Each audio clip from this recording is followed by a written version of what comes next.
Paz, meus queridos. Amém. Como é bom estar aqui novamente.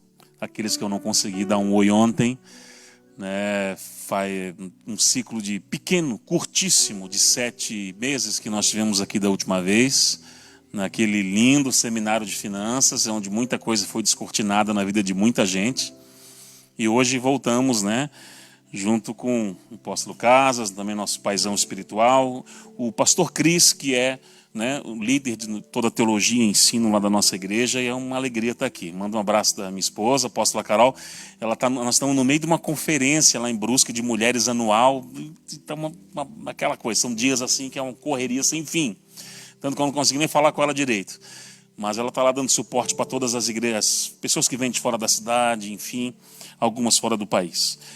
E essa noite é marcada por algo que não é comum acontecer comigo. E eu falava isso no almoço hoje com os pastores. Não é muito comum mesmo.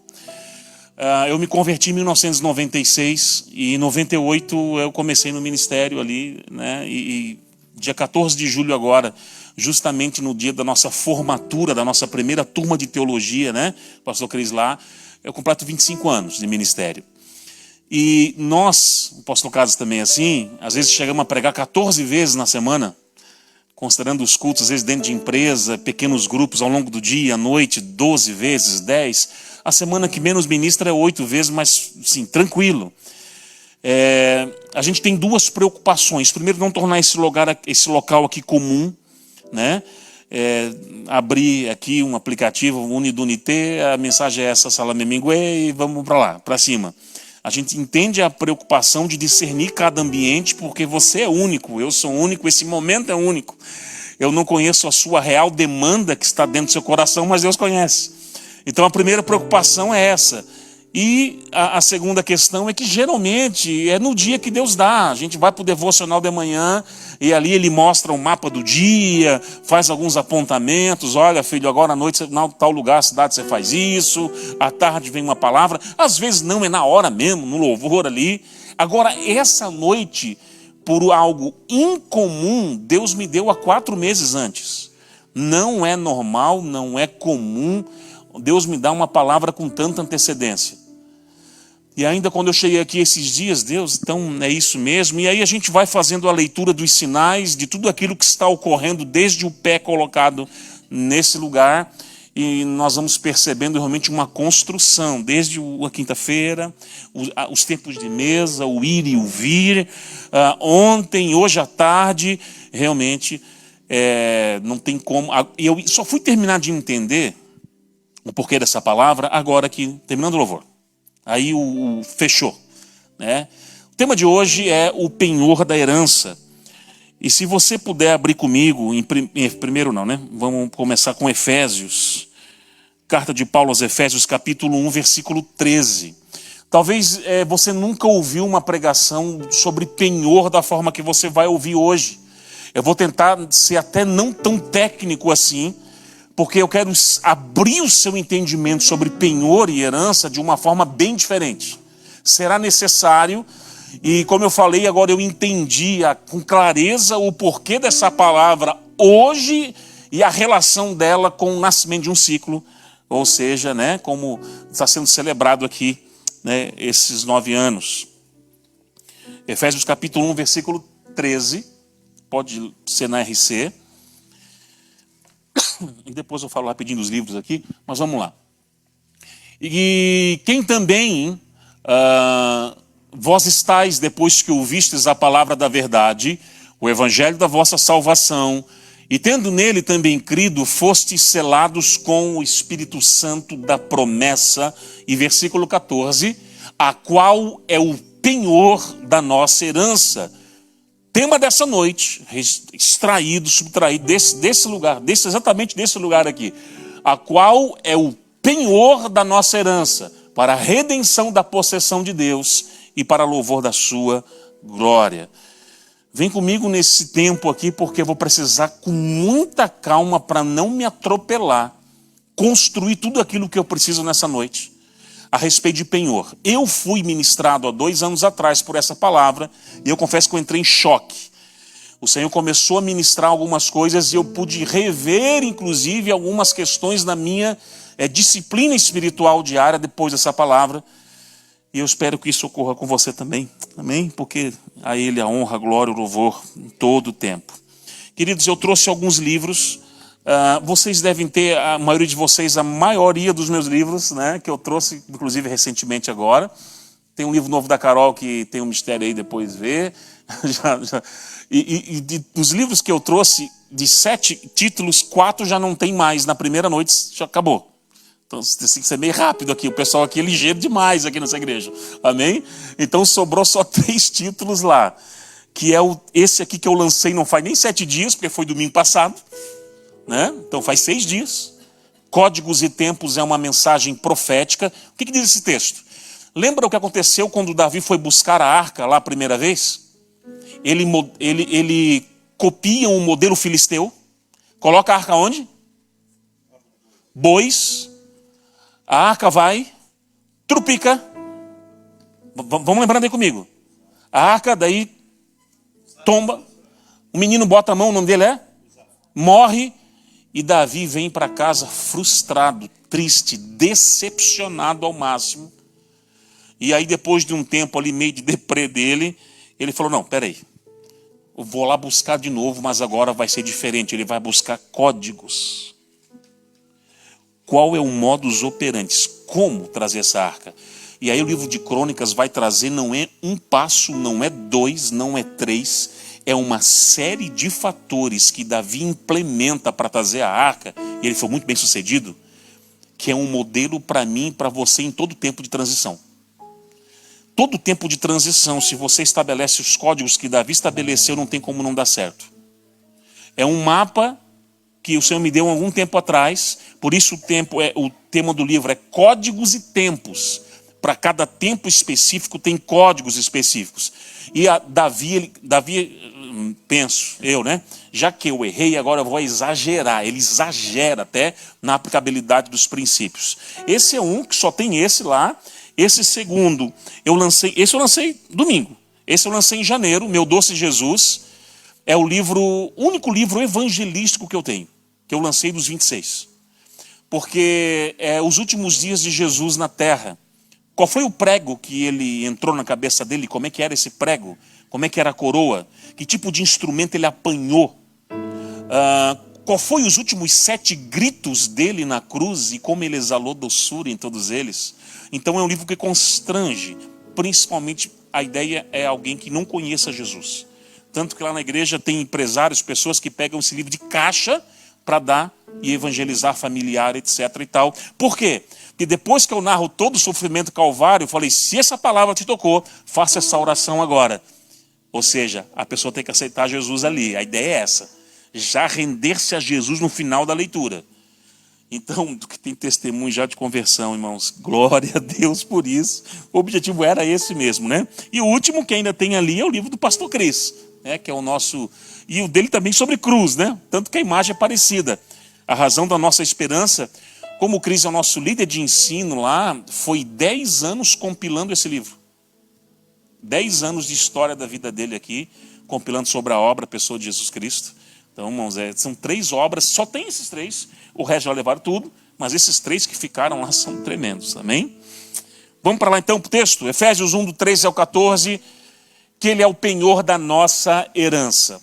A primeira curiosidade, ou a primeira coisa que me chamou a atenção demais, logo no início, é sobre o prefácio que Paulo faz à igreja de Éfeso, que já é um prefácio um pouco incomum, se tratando de Paulo.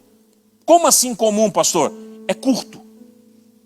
Os prefácios de Paulo geralmente são longos, aquela apresentação, oi, eu, apóstolo Paulo, tudo bem, glória a Deus, aleluia, dá um abraço no irmão, dá um abraço no Lucas, dá um não sei o que. O prefácio dele aqui é curto. Se você pega o prefácio de Gálatas é 5 versículos, se pega o prefácio de Romanos é 7 versículos, se pega o prefácio de 1 Coríntios é 9 versículos, e Efésios é 2. Oi, tudo bem, glória a Deus? Tchau. Curto, curtíssimo. Então aqui já começa de maneira no mínimo curiosa e que nos instiga. Puxa, ele começa o prefácio dando assim, oi, tudo bem, eu estou aqui, aleluia, vamos para a palavra. É o que Paulo faz. E aí ele gasta do versículo 13 ao 14, Aliás, não foi assim a palavra de ontem, né? Que a obra de um homem, né, é mais importante que a sua própria vida. Não é apontar para ele sim, não para mim. Paulo ele justamente faz isso aqui aos Efésios. Não se trata de mim, vou gastar muito pouco tempo apresentando eu, quem eu sou, o que eu faço. A questão é, e ele entra direto. E gente, ele sabe o que é começar uma carta pisando no acelerador com os dois pés? Paulo começa Efésios, mas dando no meio. Então ele vai falar das bênçãos celestiais que há em Cristo Jesus, que nós temos ele pela redenção, ou seja, né, temos salvação pela redenção do sangue de Cristo. Ele vai falar que ele revelou o ministério, Deus revelou o ministério da sua vontade através de Cristo, que nos fez para o louvor da sua glória. E é lindo, é poético, o texto é... E quando ele chega no 14, ele vai dizer que o Espírito é o penhor da nossa herança. E essa terminologia poucas pessoas entendem com profundidade. Porque pode mudar a sua história se você entender esse texto da maneira como ele merece ser entendido. Então hoje é mais do que apenas uma narrativa bíblica, nós precisamos mergulhar numa exegese bíblica um pouquinho diferenciada e extrair desse texto realmente o que ele quer nos inspirar para esse nascimento de ciclo, que é justamente o tema dessa festa. Entender o que Paulo quis dizer, que o Espírito é o penhor da nossa herança. Ok, vamos começar por onde não tem como não começar, que é dizendo o que é um penhor. Porque não é uma palavra, nem no Brasil, acho que nem aqui na Suíça, não sei na fala francesa, não sei se é uma palavra comum do dia a dia. Provavelmente não é. Tem advogados aqui? Advogados? Nenhum? Nenhum? Se você trabalhasse na área jurídica, com certeza aí esse termo seria um pouquinho mais, né, presente no seu dia a dia. O que é penhor? Penhor é um conceito jurídico. Garantia real de uma obrigação. Garantia em caso de débito. Na administração, que é a minha área de formação, o efeito garantidor. Um penhor pode ser de coisa, de objeto ou até penhor de direitos. Então vamos lá, no Brasil é muito comum. Eu não sei se você já teve algum bem penhorado, espero que não, né? Mas eu assumo com o pastor Eli e peguei 100 mil reais emprestado do pastor Eli. E eu coloquei a minha casa como penhora. Ou seja, se eu não pagar o que eu peguei dele, vai acontecer o que comigo? Ele fica com a casa. Então eu penhorei um bem por causa da dívida que eu atraí com ele. Perguntei para o pastor Eli agora no cantinho assim, é comum na Suíça ter penhora? Ele falou de hipoteca. É quase a mesma coisa? Não sei. Aqui é. Ou seja, você paga e sim, também devolve, mas está ligado a um bem direto. O Brasil, o conceito de penhora é muito claro, o conceito de penhora ele é muito atuante e tem um monte de gente perdendo um monte de coisa penhorada. Isso lá no Brasil é... Até porque 77% dos brasileiros atualmente estão endividados. Morando no Brasil. É o cenário que, aliás, o Banco Central agora falou que sim, está chegando a 81% no próximo trimestre. 81% da nação está endividada. Esse é o cenário. Então, penhora para tudo quanto é lado. Execução de penhora para tudo quanto é lado. Então, o conceito de penhora, ele não é muito comum, mas quem sabe você, se já não vivenciou isso, conheceu alguém que vivenciou, um pai, um tio, uma mãe, um amigo, alguém do lado, que contraiu uma dívida, pegou um empréstimo e um carro de penhora, por exemplo, um carro de alto valor, etc. e tal. Entendido até aqui? O que é penhor? Então tá bom. Vamos entender agora espiritualmente, depois de entendê-lo tecnicamente. Vamos entender a nossa situação, mim e você, homem, nessa terra, homem e mulher. Romanos 3, 23, vamos lá. Romanos, capítulo 3, versículo de número 23.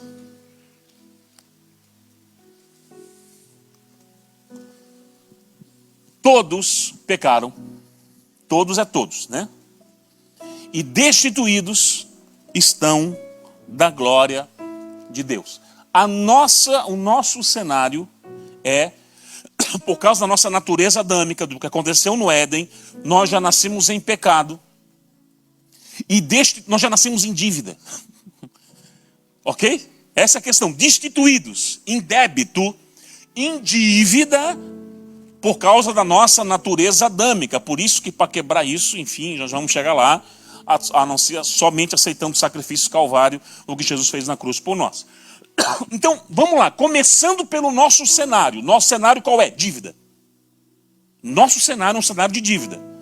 Resultado da dívida, se não fizermos nada nessa vida para mudar o cenário, é só mudar ali o 3 da frente pelo 6.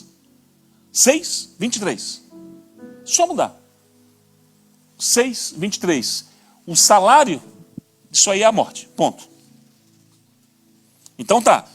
O salário, o resultado desse débito não é perder uma casa ou um carro, é morte. Esse é o resultado dessa dívida. Mas o dom gratuito de Deus é a vida eterna por Cristo Jesus, nosso Senhor. E essa é a boa notícia, aleluia. Então nós já nascemos em dívida. Se não fizermos nada a respeito para mudar isso, é morte. Agora, adiantando aqui, Colossenses capítulo 2, versículo 14. E eu amo esse texto. Ele vai dizer o que Jesus fez na cruz do Calvário por nós. Ele riscou a cédula. Ele riscou a dívida.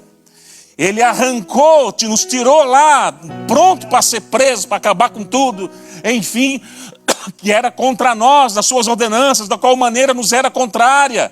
E tirou do meio de nós, quando ele crava isso na cruz. Ele pega essa dívida toda que nós tínhamos, eu e você, e ele crava na cruz e diz: sois livres em meu nome agora em Cristo Jesus. Então, não há mais dívida. Entenda isso, agora pelo sangue de Cristo nós somos livres. E aqui começa a dificuldade de entender penhora. Nós somos Cristo, ele rasgou, ele cravou na cruz. Se nós não temos mais dívida, para que penhor? Para que penhores? Penhora é para dívida. Ele rasgou na cruz. Nós não temos mais dívida. Ele lançou os nossos pecados no mar do esquecimento. Eu e você somos livres, justificados, regenerados, aleluia, pelo sangue do Cordeiro. Para que penhor? Não é na lógica natural que acabou o penhor, não precisa mais de penhor nenhum. Penhor é para dívida. Deus não nos deve nada. Deus não precisa nos dar nada. Mas ele resolve dar um penhor, o Espírito Santo. Por quê? Porque esse penhor aqui não é pela dívida, é pela herança. Ele é o penhor da nossa. Ele é o penhor da nossa herança. O penhor que Deus decide dar não é pela dívida. Deus não precisa provar nada para ninguém, fazer absolutamente nada conosco, mas ele manda o seu filho que morre na cruz para me salvar, para te salvar. Isso já seria mais do que suficiente, é uma bênção para todos nós. Mas ele ainda nos faz promessas, nos coloca uma vocação, como falamos aqui, um comissionamento, e ele quebra toda a lógica judiciária, e a primeira vez na história da humanidade que alguém bota um penhor pela herança e não pela uma dívida. Isso é muito doido. É muito doido. Ele fala assim, ó, não só eu estou falando com vocês, meus filhinhos, é verdade, porque eu coloco um penhor para testificar de tudo aquilo que eu falei, eu vou cumprir. O que eu comecei, eu vou acabar. O que eu falei vai se executar. E eu boto um penhor, agora é pela herança, não é nem pela dívida, é pela herança. Só Deus faz uma coisa dessa, irmãos. Só Deus. Um efeito garantidor pela herança e não pela dívida. E eu confesso que isso mexeu comigo demais um tempo atrás. Quando eu comecei a mergulhar nessa questão de penhor, porque até é um tema que não é muito pregado, muito pouco. Quantas ministrações você já ouviu sobre esse assunto? E aí justamente, quando o Senhor começava a falar comigo Falei, Deus, que coisa impressionante, aleluia. Deus não precisava falar nada, mas Ele coloca a sua palavra e nos dá um efeito garantidor. Porque a minha formação, eu sou formado em administração, é a minha área. A minha pós foi na área teológica e o mestrado que eu faço agora também é na área teológica. Mas a minha formação raiz lá é em administração. E nós, dentro do ADM, chamamos isso de efeito garantidor. Essa questão do penhor da herança, nosso amigo aqui sabe o que eu estou falando, né? É o efeito, ou seja, o que eu boto para balizar, para garantir. Agora, por dívida, ok. Mas por herança? Quando o Senhor falou isso comigo, daí eu fiz a pergunta que não quer calar. Eu não sei se você faria, mas eu fiz, que ele tem meio metido. No mínimo curioso. Eu falei, Deus, Tu mandou o Espírito como um penhor da herança, garantindo que o que o Senhor falou a meu respeito. Claro, tem que dar respostas, mas Ele é fiel para cumprir. Aí, quando eu estava assim, emocionado, eu parei. Mas qual herança? É claro, penhor da herança, mas que herança? Ou você nunca fez essa pergunta? Minha ideia é dar um curto-circuito no teu cérebro nessa noite, irmão. Eu quero fazer você pensar, porque isso pode ser libertador para você. Que herança? Teve um cara um dia que ousou perguntar isso para Jesus. O cara era doido. Ele é bem doido. Teve um cara que chegou assim para Jesus um dia. O que nós ganhamos para te servir? Ele era doido. E nós aí que largamos tudo para te seguir, ganhamos o quê? Gente, Pedro não era fraco. Não tinha que ser Pedro, na verdade. Tinha que ser o Pedro para fazer uma coisa dessa. Né? Que o Pedro sempre é o cara que vinha na frente. Deixa eu andar até aí, eu ando.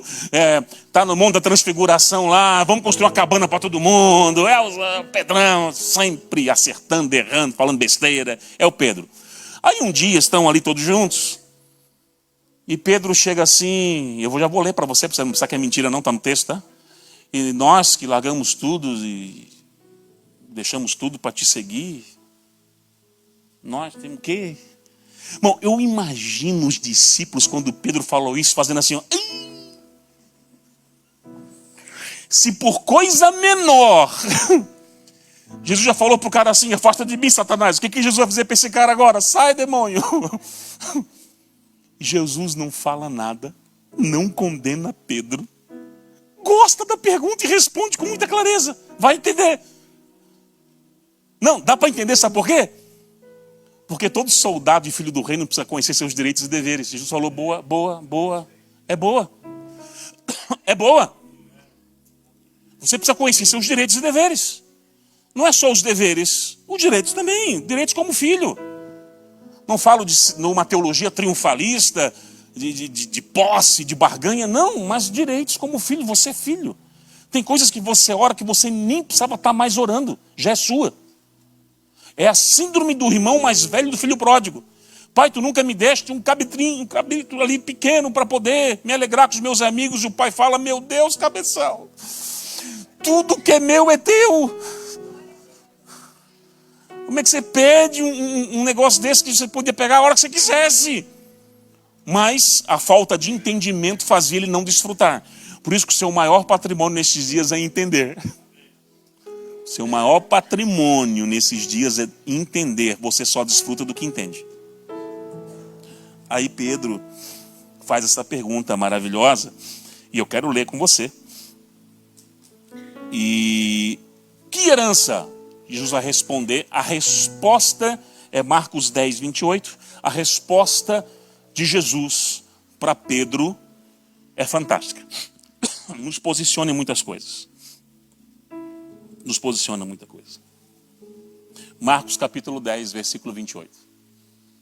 Pedro começou a dizer-lhe, e nós? A pergunta foi essa. Tá, e nós? Nós que deixamos tudo e te seguimos. Algumas versões, inclusive, traz assim a pergunta bem inquisitiva, assim, uma coisa meio... Enfim, tem coisa para nós não? Que a gente largou tudo... Ok, aí Jesus começa Você não vê assim, afasta de mim, Satanás, está pensando só na bênção? Não. Aqui Jesus ele bota um ponto de equilíbrio. Ok, você quer saber? Eu vou falar. Porque quando eu chamei vocês, eu falei também das implicações que o ministério teria. Mas agora eu quero falar também daquilo que vai ter para vocês. Ok, está tudo certo. Então eu vou dizer para vocês qual é a herança. Aí ele começa a falar no verso. E Jesus respondeu, falou, em verdade vos digo que não há ninguém. Quando não há ninguém, não há ninguém. Que tenha deixado casa, irmão, mãe, pai, mulher, filhos, campos. E por favor, o texto aqui não está falando para você abandonar esposa e filhos. Está falando ordem de prioridade dentro do seu coração. Aqui dentro. Prioridade dentro do seu coração. Você está entendendo, né? Não há ninguém que não tenha deixado geograficamente cortado, como Abraão, sai da tua terra, da tua parentela, por amor de mim, Jesus, e do evangelho, que o quê? Que não receba 100 vezes, ainda nesse tempo, é aqui, em casas, em irmãos e irmã, em mãe, filho e campo e perseguições, e também lá, a vida eterna. A herança, então, eu descubro que é nos dois âmbitos. É nos dois lugares ali. Então, ao longo da história da igreja, nós vemos um tipo de orientação doutrinária que só falou da herança lá, teologia franciscana 40 anos atrás, e do movimento triunfalista, que depois falou só da herança aqui. E Jesus não falou só de uma, Rodrigão, nem só de outra. Ele falou as duas. Então eu tenho bênçãos para vocês aqui sim, porque eu sou um Deus que tenho prazer em abençoar os meus filhos. O Senhor tem prazer em te abençoar, meu querido. Tem prazer em te abençoar. Nós estamos aqui às vezes fora, né? E claro, a gente acaba estando aqui às vezes, está muito concentrado. A gente não vem a passeio para cá. Às vezes se der para fazer, faz, mas o objetivo é o reino toda a vida. Nós sempre fomos assim. Todos nós estamos aqui, né, nessa empreitada. E a gente sempre preocupado em liberar o reino. E claro, aí chega um momento ou outro que você vai lembrar dos filhos, é óbvio. Eu estava hoje dentro do supermercado, eu falei, puxa, isso aqui com a casinha de 5 anos vai ser legal para ela. E aí o pai chega em casa de viagem, dá uma coisinha desse tamanho, não importa. A filha abre aquele sorriso. Não há um gozo no seu coração quando você vê o seu filho com um sorriso de algo que você conseguiu dar para ele, sim ou não? E você acha que nós ganhamos do nosso pai? Ele tem prazer em nos abençoar. Deturpamos um pouco ao longo dos anos essa questão, mas ele tem prazer. Ele tem bênção sim para nós, aqui. E tem coisas que eu oro junto com as minhas filhas, colocamos diante de Deus, projetamos. Agora, sem esquecer que há uma herança lá, há um galardão para ser conquistado ao longo da nossa vida, e isso passa por dar uma resposta ao propósito que ele tem sobre você. Aleluia. É isso. Passa por isso. Então, um homem e uma mulher madura no reino, ele vai olhar para os dois lugares. Tem uma herança aqui, tem algo lá que está ligado a legado, eu quero caminhar nas duas circunstâncias. E é lícito. Um homem, não sei porque, vou falar aqui rapidinho. Uma pessoa que ora só para que as suas despesas sejam pagas, na verdade ela é profundamente egoísta. Precisa sobejar para que você possa ser bênção na vida do outro, transborde o amor de Cristo na vida do outro. Então, às vezes, Deus vai mandar coisas específicas para você ser resposta para quem precisa de resposta. Então, quando eu fiz essa pergunta, falei, Senhor, e herança? Que herança? É herança só celestial? É herança só de recursos? E o Senhor falou, não, eu vou dizer, um filho meu me perguntou isso na palavra e eu respondi, está lá. Então pega aqui para você entender, nos dois lugares. Ok, então eu entendo o quê? Que ele deu o filho, o pai, o Abba, deu o filho para a remissão dos pecados e deu o Espírito Santo como penhor da herança. Então ficou claro, pronto. O pai mandou o filho para a remissão dos pecados e mandou o Espírito como o penhor da herança. Aí agora existe um segredo ao meu coração que é muito forte. E essa para mim é uma chave. Se o Espírito Santo é o penhor da herança, presta atenção nisso aí. Quanto mais perto eu estou do penhor, mais perto eu estou da herança.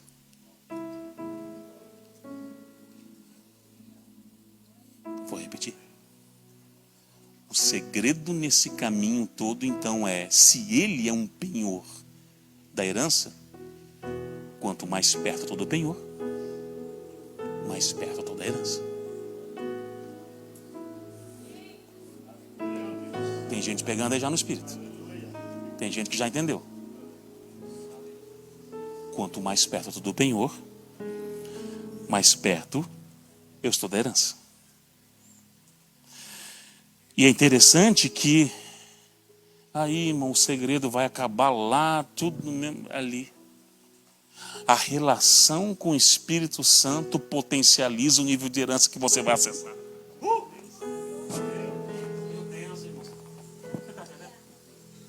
Então, a relação que você desenvolve com o Espírito Santo determina o nível de herança que você irá acessar. Isso é tremendo. Isso é maravilhoso. E aí o próprio Senhor Jesus, que daí a gente vai abrindo a mente para alguns textos no Evangelho que a gente tinha lido muito rapidamente, ou não tinha prestado atenção.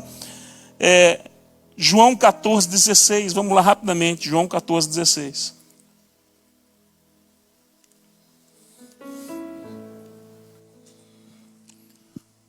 Eu rogarei ao Pai, Ele vos dará o Consolador, o penhor, que vai ficar com vocês para sempre. Versículo 17.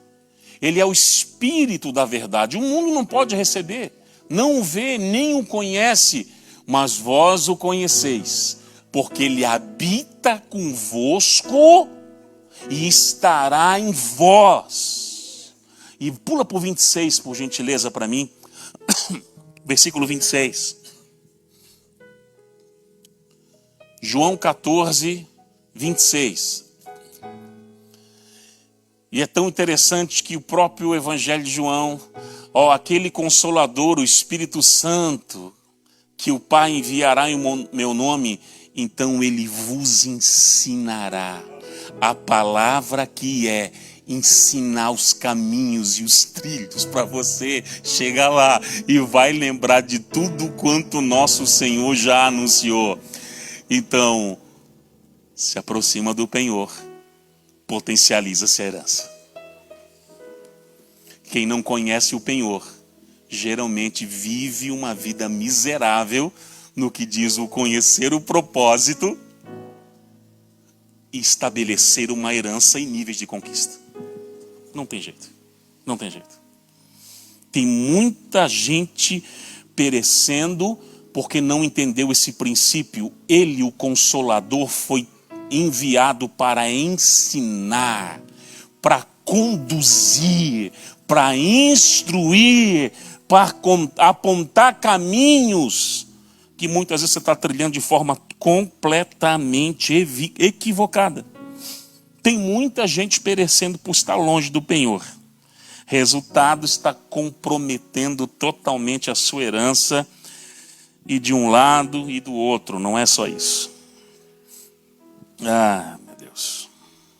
E claro que vai existir alguns princípios que são juntos nesse composto todo. Nesse composto todo. Nós temos que entender, por exemplo, a diferença de autoridade e autorização, e o Espírito Santo vai te ensinar isso. Eu vejo pessoas comprometendo a sua herança, porque não tem relacionamento com o Espírito Santo, dão passos equivocados na sua vida, se metem em lugares onde não deveria, lutas desnecessárias, porque não estão sendo instruídas por Ele. Qual a diferença? Eu tenho autoridade em Cristo Jesus, você tem autoridade, mas eu necessito de autorização para algumas coisas. Olha, para tudo. Tive uma experiência numa cidade uma vez com um principado que eu quis me dar de bobo sem uma autorização de Deus, eu levei na cabeça. Quase me matou. A mão desse principado Deus deixou praticamente quase me tirar o ar todo de mim. E aí o Senhor falou, eu te dei só para você aprender. Nunca mais entre em guerra sem eu te autorizar. Então tem gente levando na cabeça, gente patinando em qualquer lugar. gente derrapando em tantos lugares, porque falta essa relação com o Espírito Santo. Falta essa relação. Quando você entende que ele instrui, ele ensina, ele vai te dar os passos. Vai para cá, planta, cava, pula, não, espera. E aí o que acontece? Herança vai aumentando, porque você está sendo assertivo. Você não vai jogando herança fora por passos errados, completamente equivocados. Aí sabe o que acontece? Nós falamos lá no Sute, cada enxadada 10 minhoca. Cada enxadada 30 minhoca. Né, Zé? É um termo sulista, tá?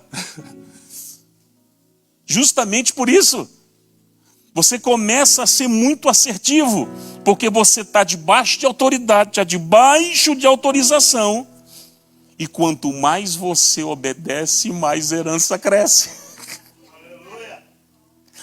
Quanto mais você obedece, mais a sua herança cresce, irmãos.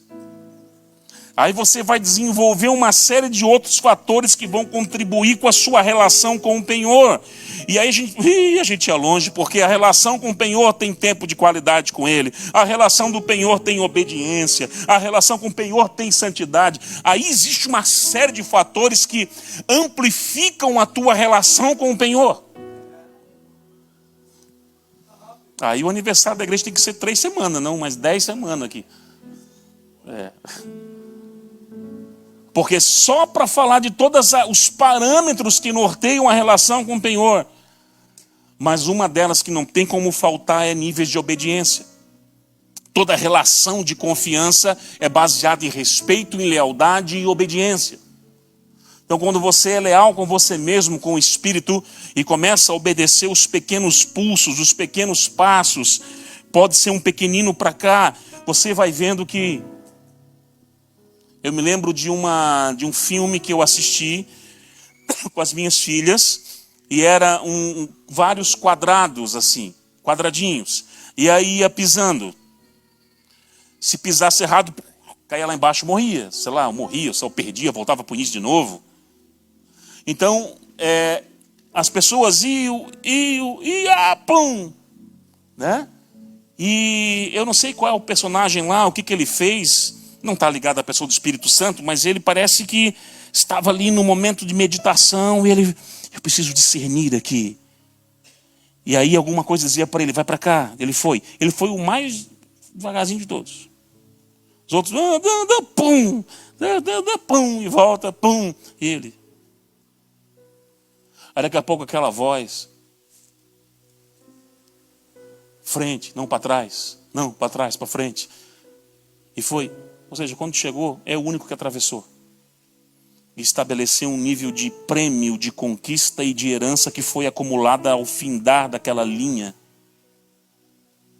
E aquilo falou muito comigo, as minhas filhas estavam ali rindo, porque era um desenhozinho, um desenho, era um cartoon, não era nem uma coisa de filme mesmo. Eu falei, cara, isso aqui acontece com a gente, o Espírito Santo, quando a gente permite ele dirigir, você vai perdendo tempo na vida. Bum, caiu, volta lá para baixo. Volta de novo. Porque a Bíblia fala, e citamos aqui, esse texto hoje à tarde, que foi o pastor Cris que citou 2 Timóteo capítulo 2, versículo 15, apresenta-te a Deus como obreiro aprovado, que não tem do que se envergonhar e que maneja bem a palavra da verdade. Obreiro aprovado. Se eu não sou aprovado, eu estou no 7º ano ali, fundamental, estudando. Se eu for reprovado, o que acontece? Volto lá para o início para repetir tudo de novo, até ser aprovado. Que lástima, tempo perdido. O problema é que se você somatizar vários ciclos de repetição, você pode se enquadrar em algo que é perigoso nas Escrituras. Perder o tempo da visitação. Para o seu chamado e para o seu comissionamento. Então alguém com o Espírito Santo que caminha com ele para lá, ops, todo mundo pulando, berrando, dando tiro, você deixa, blum, e cai. Senhor, eu estou aqui. Eu me lembro que uma hora esse desenhozinho, o menino, ele demorou a dar um passo. Demorou. Os outros até pulavam, caiu, pum, e ele ficou. Mas isso aí também até o Espírito Santo falou comigo naquele, sabe o quê? Falou assim, filho, Enquanto eu não deixar bem claro o próximo passo, fique com o anterior. Porque um passo dado errado em falso pode significar anos de atraso. E aí você vai estabelecendo esses níveis de conquista. É tremendo. E foi justamente nesse ponto que a nossa geração se perdeu. E o apóstolo Carlos ministrou isso. Não sei se foi ontem ou foi na quinta. Eu também vim de uma geração que eu vi, que a gente brincava com a terminologia, mas com muito respeito, claro, das irmãs do coque, lembra? E eu vim de um contexto de pentecostalismo clássico no início da minha trajetória. E eu me lembro daquelas irmãs indo para a igreja às 5 da manhã, ficar até às 9, todo dia. E às vezes eu saía, eu passava perto do meio-dia na frente da igreja, elas estavam lá ainda. Aquelas mulheres que eram os pilares que sustentavam a igreja, que desenvolviam, que tu tinha até medo de entrar em pecado na frente delas, irmão. Já ficava meio assim, já disfarçava, saía para o outro lado, que as mulheres raio-x, você vê que você fez quarta-feira de manhã lá, eu falei, sai, sai. Não era fraco. Mas elas tinham esse lugar de relação com o penhor e o penhor avisava. O penhor instruía, não só para o viés da revelação, mas para o viés das próprias vidas delas, para o viés da vida da igreja. Como nós precisamos, dentro de um ambiente coletivo desse como igreja, pessoas que conhecem o penhor intimamente, vão discernir o todo com muito mais facilidade e também a sua vida, os passos que você precisa dar. Você pode acelerar o que Deus tem para a sua vida nessa terra, se você conhecer o penhor intimamente. Ou você pode se arrastar 30 anos aqui na Suíça e não viver nem 1%, nem 5% daquilo que Ele idealizou sobre você. No final das contas, a sua relação com o penhor é que define o teu nível de sucesso, de influência geográfica. Não é a sua intelectualidade, não é o amontoado de canudos que você tem. Eu estudo, estou fazendo mestrado, quero avançar, eu amo estudar, mas eu sei que no final das contas não é um canudo de mestrado que eu tenho, estou fazendo inclusive numa faculdade nos Estados Unidos, mas não é esse canudo que vai valer a pena, ou que vai fazer a diferença, mas é a minha relação com o penhor, com o amado Espírito Santo. Meu Deus, e aí, por que dessa palavra nesse tempo, nesse período? Porque para o nascimento desse ciclo, com uma criança que nasceu, para ensinar ela a dar os primeiros passos, se não for com o penhor como prioridade, a herança vai ser comprometida. Foi o que Deus falou comigo no louvor. Essa igreja, a marca registrada dela nesses próximos ciclos, ou nesse próximo ciclo, precisa ser uma relação íntima com o penhor, com o amado Espírito Santo. Vai definir o nível de conquista, de influência, de almas, de tudo. Podemos buscar tecnicamente, teoricamente, muitas coisas, enfim. Mas não.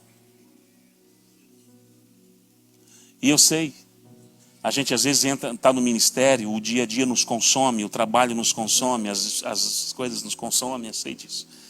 E a gente vai esfriando um pouco, esfriando aqui, esfriando ali. E quando vamos perceber, a gente já está entregando um prato frio de 5 minutos por dia de oração para uma manutenção que nem mantém absolutamente nada. Apenas engana e não conseguimos entender e discernir mais a voz do amado Espírito Santo. Porque existe pelo menos 4 tipos de vozes no mundo: a voz de Deus, a voz do diabo, a voz das pessoas e a voz do teu coração. E o teu coração não é fácil. A Bíblia diz que enganoso é o coração do homem, quem o conhecerá? Tem muita coisa que você jura que é Deus falando e é coisa nenhuma, é a sua alma gritando. A alma tem voz. Por isso que o salmista diz: aquieta-te minha alma. Então, para discernir quem é quem que está falando não é fácil, só num relacionamento íntimo com o penhor. Mas é difícil, eu nunca ouvi, eu não ouço, não dá. Porque você, irmãos. Uma vez, e eu vou estar logo encerrando com isso aqui. Uma vez eu me lembro que eu estava na igreja. E eu não sei se fiz esse teatrinho aqui, eu acho que não.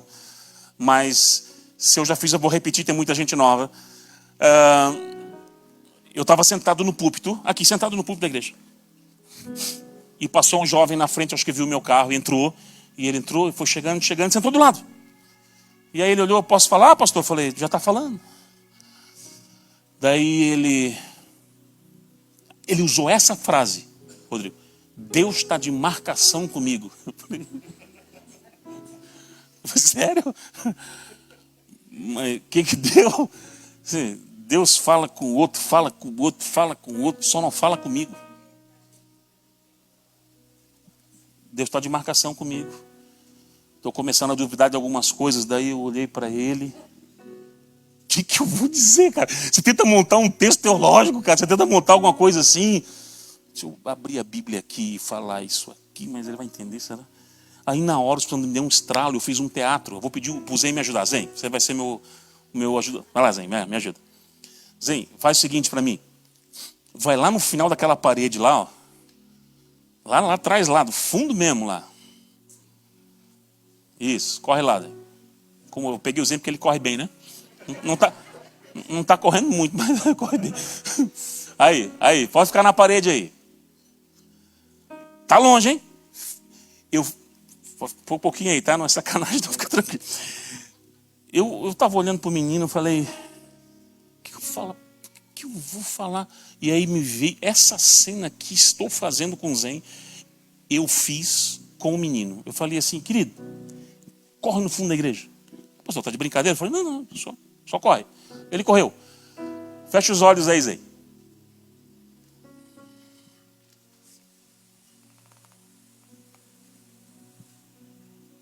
Viu nada aí não, né?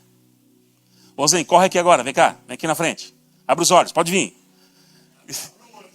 Só que abre o olho para vir, Detalhe importante, muito importante. Vou repetir.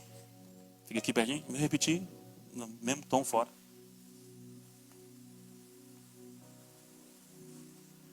O que eu falei? O Zen é um cara muito legal, muito gente boa. Aí eu falei assim, ó, você ouviu por quê? Você ouviu porque está perto. Então não é que Deus não está falando, você que está longe demais, eu falei para o menino.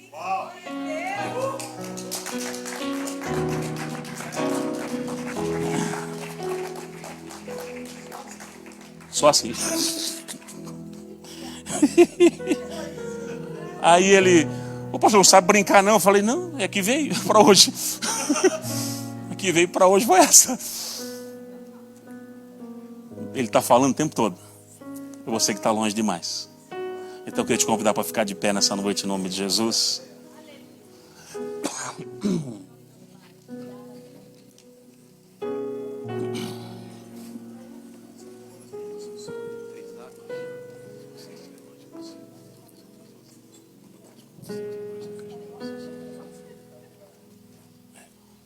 Como o pastor Carlos falou aqui, ele pode ser uma voz de muitas águas, como ele é descrito em Apocalipse. Mas você pode estar debaixo de uma cachoeira e só ouvir ele. E aí, engraçado que depois que eu fiz aquele teatro com o menino, Deus me insta, você também. Aí eu falei, o quão perto eu estou dele também. A gente vai se ministrando também. E foi interessante porque naquela mesma semana posterior, uma pessoa falou que tinha dificuldade de reconhecer a voz do Espírito. Parece que foi aquela semana que Deus fala um assunto só o tempo todo com você. Aí eu usei um outro exemplo. Vamos imaginar que naquela sala lá em cima, na salinha lá de cima, já tá bom. Ou vamos imaginar que a gente fecha lá onde o Zen estava e aquele pessoal está lá no fundo. A gente bota 30 crianças lá brincando. Pega, pum, E estão ali, a gente está aqui e está ouvindo elas e tal. De repente uma das minhas filhas fala no meio, oi, pega ali para mim. A Letícia está ali? A Letícia está ali. A Letícia está ali, eu vou lá ver, a Letícia estava lá. Por que eu entendi que a Letícia estava ali? Eu reconheci a voz dela por quê? Eu passo com ela todo dia junto. Eu ouço a voz dela todo dia. Passe tempo com o penhor, com o Espírito. E ele. Oi? Ele está falando? No meio de uma montoeira de voz, você vai fazer assim. E aí, queridos, ele vai começar a te direcionar para alguns lugares. Esse próximo ciclo, ele precisa ser marcado por uma relação profunda com o penhor. Precisa. O nascimento de um ciclo é o nascimento de uma relação com ele. O nascimento de um ciclo é a relação profunda com ele. E eu quero convidar você. Eu vou fazer algo bem diferente aqui hoje. Eu não vou chamar à frente, porque não tem nem espaço aqui. Não vou fazer isso. Mas eu vou fazer um convite. Eu não sei se quiserem deixar as luzes como estava no louvor. E eu quero fazer um convite para você, que é um convite de aliança. Ei, não é um convite para uma pregação, um momento final de culto. Preste bem atenção. Eu estou fazendo um convite para uma aliança. Você que entendeu essa palavra, nunca, olha, é difícil acontecer. Me lembro que aconteceu pouquíssimas vezes. Deus dá-me com tanta antecedência uma palavra. Mas era para ser isso mesmo, não tem jeito não. Se você decidiu no seu coração, eu quero me aproximar do penhor a cada dia. Eu quero me aproximar do Espírito Santo. Não é o meu intelecto, não é o que eu sei. A minha vida está uma desgraça, uma miséria. Quanto mais eu tento, mais para trás eu vou. Aí você precisa de humildade para reconhecer isso. E você vai, como um ato, o seu ato de aliança hoje é você se ajoelhar aí onde você está, aí na sua cadeira. Se você não, a minha aliança eu quero fazer com o Senhor. Então você vai aí no seu lugar, se ajoelhar, você vai ter o seu tempo com Deus. E eu quero dar um tempo para você rasgar o seu coração dizendo: Senhor, nós vamos dar um tempo aqui, uma canção, nós vamos cantar uma canção. E eu creio que uma igreja de joelhos, uma igreja posicionada nos leva a novos níveis na presença dele. E nós vamos cantar um trecho de uma canção. E quando nós estivermos cantando esse trecho dessa canção, eu quero dar esse tempo para você orar. Você precisa ter um tempo para orar, um tempo para buscar, um tempo para falar com Ele, um tempo para você dizer: Senhor, me perdoa pelo todo o período que eu não fui íntimo teu, que eu não ouvi a tua voz como deveria. E faça uma aliança com Ele nessa noite, de buscá-lo, de voltar a buscá-lo, porque o Senhor me mostra que alguns conhecem esse caminho do secreto, mas se perdeu ao longo do tempo. Esse caminho foi perdido ao longo do tempo. E o Senhor está te trazendo de volta para esse lugar nessa noite, em nome de Jesus. Comece a falar com Ele, querido, em nome do Senhor. Sim, amado Deus. Viver indiferente, lamento por no cantar do coração. Leva-me ao primeiro amor. Abro o meu coração a ti. Sim, amado Deus. Comece a falar com Ele, comece a ministrar, comece a se arrepender. Lamento. É você e o Espírito nessa noite. Pra mim mesmo, lamento. Há uma brisa suave da presença dele. Meu sustento, leva-me ao primeiro amor.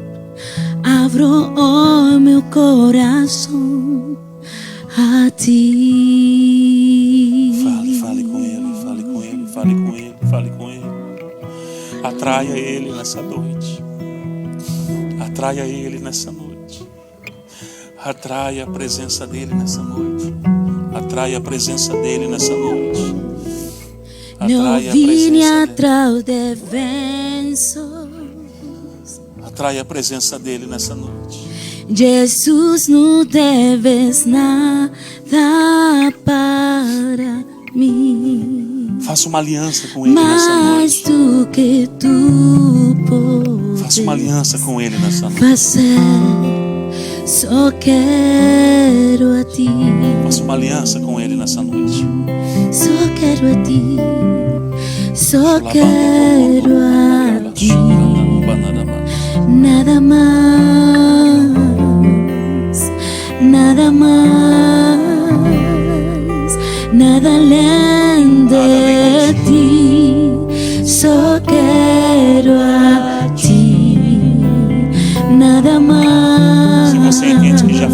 coração. nada Quiser ir levantando, más, você pode para adorar o Senhor com essa nada canção. além Fique à de vontade. ti. Mas quiser permanecer Só assim, quero fique à vontade a nessa ti, nada mais, Nada mais. nada mais, nada além de ti. Só quero a ti, nada mais, nada mais, nada além de si. Envolto en tua presença. Sim, envoltos em tua presença, Senhor. A teus pés É nesse lugar que nós queremos estar, nos teus pés. quero estar. Em meio à tua En santidade. medio a tua santidade. Quero Aqui ficar. quero ficar. É nesse lugar que queremos ficar, Senhor. Não vim atrás de bênçãos. Mas sim pelo teu nome, Jesus. Jesus, não deves nada para mim, mais do que tu podes fazer. Só quero Só quero a ti. Só quero a ti, Jesus. Oh, lamento, lamento por viver indiferente. Lamento por não cantar do coração. Leva-me ao primeiro amor. Abro hoje meu coração a ti. Oh, lamento, lamento por viver só pra mim mesmo. Lamento por não ver meu sustento.